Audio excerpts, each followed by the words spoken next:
My beloved brothers and sisters, relationships are a mercy from Allah, a means of comfort, love, and support.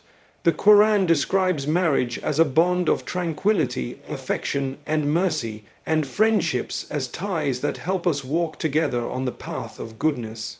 But sometimes those same relationships can become sources of pain, fear, and spiritual decline. The truth is, not every connection we hold on to is one that Allah wants us to keep, and not every person who smiles at us has our best interests at heart. I once met a sister who, on the outside, appeared to have everything: a supportive family, a spouse, and a circle of friends. Yet in private she was carrying wounds no one could see. Her days were filled with criticism, manipulation, and constant fear of displeasing those around her. She told me she had begun to doubt her own worth, even her relationship with Allah. This is the silent damage of a toxic relationship. It eats away at your soul without leaving visible scars. In Islam, we are taught that no relationship should strip away your dignity, compromise your faith, or pull you further from Allah. The Prophet said, "None of you truly believes until he loves for his brother what he loves for himself."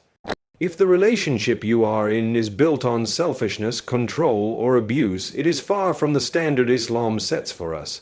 The signs are often their constant belittling, isolation from loved ones, being pressured to disobey Allah, or feeling trapped in fear rather than nurtured in love. Our Deen calls us to stand against injustice, even if it comes from those closest to us. Protecting your heart, your mind, and your faith is not selfish, it is an obligation. And sometimes the hardest part is admitting that the person causing harm is someone you deeply care for. But know this: Allah never asks you to endure oppression in silence. He commands patience in trials, but never acceptance of wrongdoing that crushes the soul. Today, we will explore the signs of a toxic relationship from an Islamic perspective, not to breed hatred or sever ties without cause, but to help you recognize harm, set healthy boundaries, and seek relationships that lead you closer to Allah, not further away from Him. Because the right relationship will lift you, protect you, and remind you of Jannah, while the wrong one will drain you, weaken you, and cloud your path to Allah. Recognizing the difference between healthy and unhealthy relationships in light of Islamic teachings is essential for protecting both our emotional well-being and our faith. Islam does not leave us without guidance in this matter. The Quran and Sunnah give us clear signs of what a righteous relationship should look like and warn us against harmful ones. A healthy relationship, in the eyes of Islam, is one that nurtures you, helps you grow in your connection with Allah, and is built upon mutual respect, mercy, and kindness. Whether it is between spouses, friends, family members, or even business partners, the principles remain the same: justice, honesty, compassion, and accountability. In contrast, an unhealthy or toxic relationship is one where these principles are consistently violated, where harm outweighs benefit, and the connection pushes you further away from righteousness rather than bringing you closer to it. The Quran describes the relationship between believing men and women as one of mutual guardianship. The believing men and believing women are allies of one another. They enjoin what is right and forbid what is wrong. Surah At-Tawbah 9:71.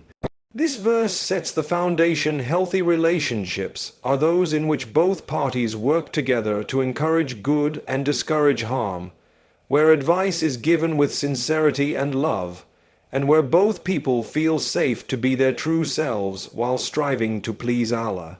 When this balance is disrupted, when one person begins to use their influence to harm, control, or manipulate the other, the relationship starts to depart from the framework that Islam teaches. Recognizing this difference often requires honest self-reflection. In a healthy relationship, disagreements may happen, but they are resolved with dignity and fairness. Communication is clear, boundaries are respected, and each person's dignity is preserved. In an unhealthy relationship, conflicts often turn into opportunities for humiliation, emotional manipulation, or withdrawal of affection as a form of control. Islam strongly discourages oppression of any kind, and the Prophet described oppression as **, darkness upon darkness on the day of judgment. This includes oppression within personal relationships, where one person uses emotional, physical, or spiritual pressure to dominate the other. Sometimes cultural influences can blur the line between what is healthy and what is harmful. People may be told to endure, no matter what, confusing patience with silent acceptance of abuse. Yet, Islam is balanced. It commands us to be patient in trials, but it never requires us to remain in situations that destroy our dignity, faith, or safety.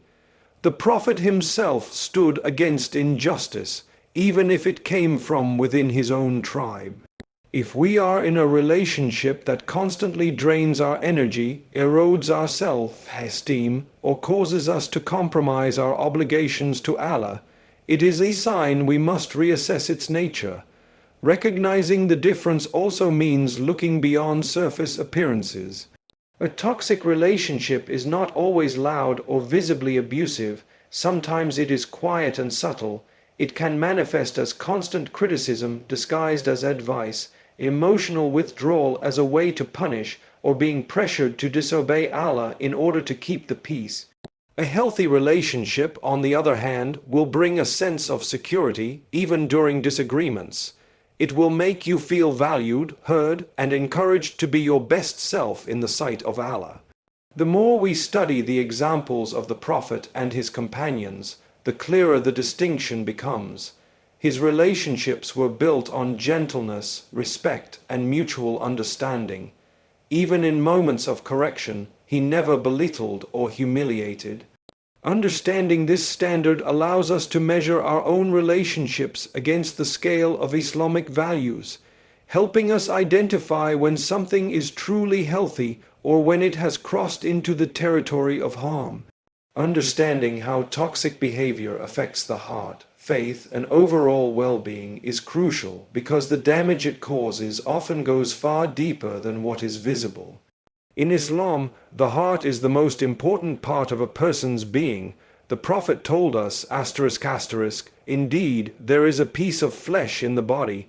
If it is sound, the whole body is sound, and if it is corrupt, the whole body is corrupt. Truly, it is the heart. Toxic relationships slowly chip away at this heart, not necessarily through physical harm alone, but by eroding a person's sense of self, worth, trust, and spiritual focus. When you are consistently surrounded by negativity, criticism, manipulation, or disrespect, it begins to poison your thoughts and emotions, leaving you spiritually drained and emotionally fragile. One of the most damaging effects of toxic behavior is that it can create doubt not only in yourself, but in your relationship with Allah. A person trapped in a harmful relationship may begin to feel unworthy of kindness, undeserving of love, or incapable of doing anything right. Over time, these feelings can lead to hopelessness and detachment from acts of worship. When your mind is constantly preoccupied with defending yourself, proving your worth, or avoiding conflict, the tranquility you once felt in prayer, Quran recitation, or reflection is replaced with anxiety and heaviness. Shaitan uses these moments of vulnerability to whisper further discouragement, making you feel isolated from Allah's mercy. Toxic behavior can also weaken a person's ability to fulfill their Islamic duties towards others. If a friend, spouse, or family member constantly belittles or controls you, your emotional energy is consumed by survival, not growth. This can lead to neglecting responsibilities, losing patience with others, and even withdrawing from healthy relationships because you are too drained to maintain them. Islam encourages believers to uplift one another, yet toxic dynamics do the opposite. They pull people down, foster resentment, and normalize unkindness. From a health perspective, the impact is no less serious. Chronic stress caused by toxic behavior can lead to physical symptoms such as headaches, fatigue, difficulty sleeping, and a weakened immune system. But what is more dangerous is how this constant stress affects your spiritual clarity. In moments of prolonged harm, the heart may become numb, accepting mistreatment as normal. This numbness is a sign of spiritual harm because it means the heart has stopped reacting to injustice the way it should. The Prophet described that the believer's heart should reject wrongdoing, even if only in the heart, as the weakest level of faith. Another subtle but profound effect is how toxic relationships can alter your understanding of love and mercy in Islam.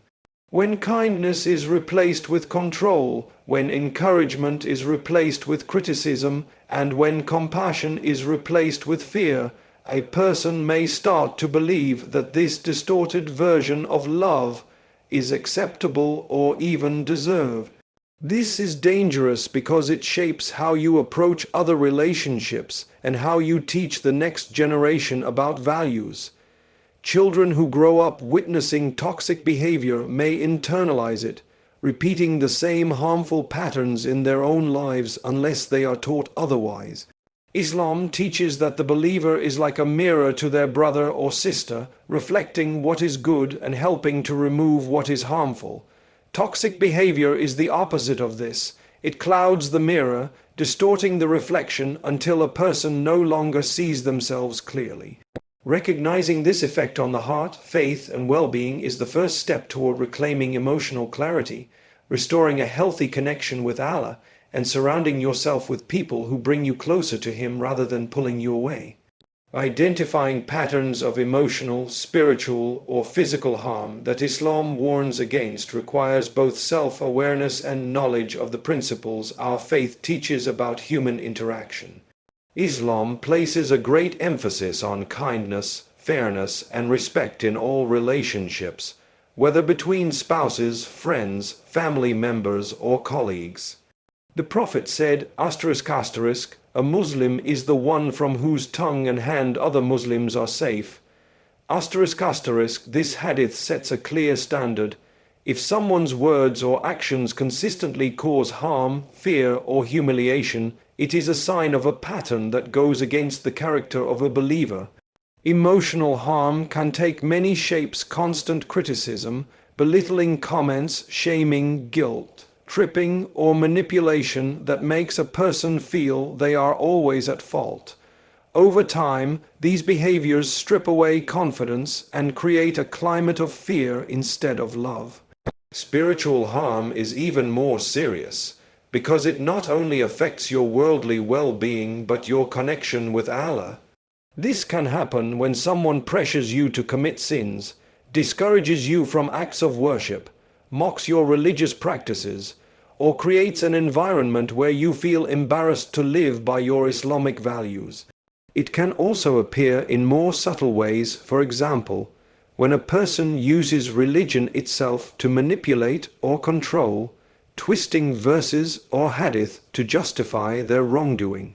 This is a dangerous pattern because it distorts the deen and uses it as a tool for harm, which the Quran warns against repeatedly. Physical harm, while often easier to identify, can be accompanied by emotional and spiritual abuse. Islam is clear in its prohibition of physical oppression. The Prophet never struck a woman, a servant, or a child, and he condemned those who did. Any form of physical aggression, intimidation, or neglect of basic needs falls into the category of harm that Islam does not tolerate. Even raising a hand in threat without actual contact can leave deep emotional scars and is against the principles of mercy and safety that our faith teaches. Patterns are important to recognize because isolated mistakes can happen in any relationship. People can have bad days, moments of weakness, or misunderstandings. However, when harmful behavior becomes a repeated cycle with no genuine effort to change, it transforms into a toxic pattern. Islam encourages us to advise one another sincerely, to give opportunities for repentance and reform. but it also teaches us not to allow continuous oppression to become normalized. The Quran tells us, and do not incline toward those who do wrong, lest you be touched by the fire. Surah Hud 11, 113. This is a reminder that tolerating injustice without addressing it can also harm our own standing before Allah. Recognizing these patterns often begins with observing how you feel and behave over time in the relationship. Do you feel constantly anxious, fearful, or drained after interacting with the person? Do you find yourself hiding parts of your personality, beliefs, or dreams just to avoid conflict? Have you noticed a consistent imbalance where one person's needs, comfort, and authority always outweigh the other's rights and dignity? These are signals that the relationship is not aligned with the Islamic principles of mutual respect and justice. Learning to identify these signs is not about labeling people harshly, but about protecting the amana of your own heart and soul. Allah has entrusted you with your body, mind, and faith, and He does not require you to sacrifice them for the sake of pleasing someone who causes you harm. Islam provides the tools to spot unhealthy patterns early so that you can address them, seek counsel, and make decisions that preserve your dignity and keep you on a path that leads to His pleasure. Learning how to protect oneself while maintaining Islamic manners and values is a skill that every believer needs, especially when dealing with difficult or harmful relationships. Islam does not call us to be passive in the face of harm, nor does it teach us to respond with equal harm. Instead, it teaches us balance to stand firm in protecting our dignity, rights, and well-being, while upholding the beautiful character that reflects our faith. The Quran says, the servants of the Most Merciful are those who walk upon the earth easily, and when the ignorant address them harshly, they say words of peace. Surah Al-Furqan 25:63. This verse shows us that self-protection is not about aggression or revenge, but about strength wrapped in wisdom and dignity. One of the first steps in protecting yourself is recognizing your worth in the sight of Allah. A believer's value is not determined by how others treat them, but by their taqwa, their awareness of Allah and commitment to His commands. When you truly internalize that your worth comes from your Creator, it becomes easier to set healthy boundaries without guilt. Boundaries in Islam are not a sign of arrogance. They are a form of safeguarding the trust Allah has placed in you over your mind, body, and soul.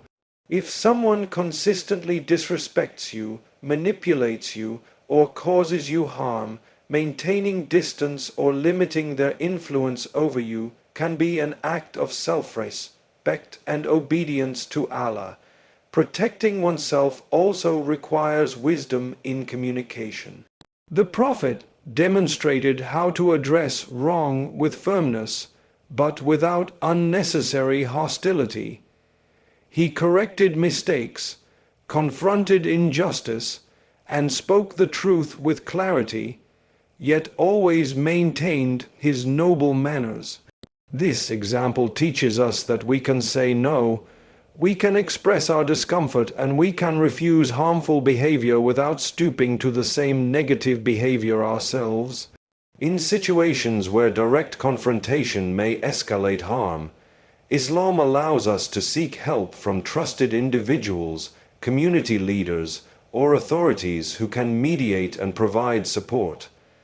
Another important aspect is guarding your emotional and spiritual energy. If a relationship consistently pulls you into negativity, gossip, or actions displeasing to Allah, distancing yourself is not just a personal choice but a protective measure for your iman. The Prophet advised, **, a person is upon